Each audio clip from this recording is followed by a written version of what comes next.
To understand the electrical system of your ATR42-320, you have to look well beyond the surface.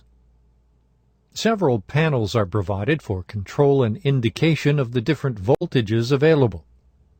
These voltages are distributed via buses to equipment operating in the background. Together, these panels and buses compose the electrical network. We'll break these schematics down into comprehensive logical pieces in the following lessons, and you'll be able to join them together again at the end of the electrical chapter.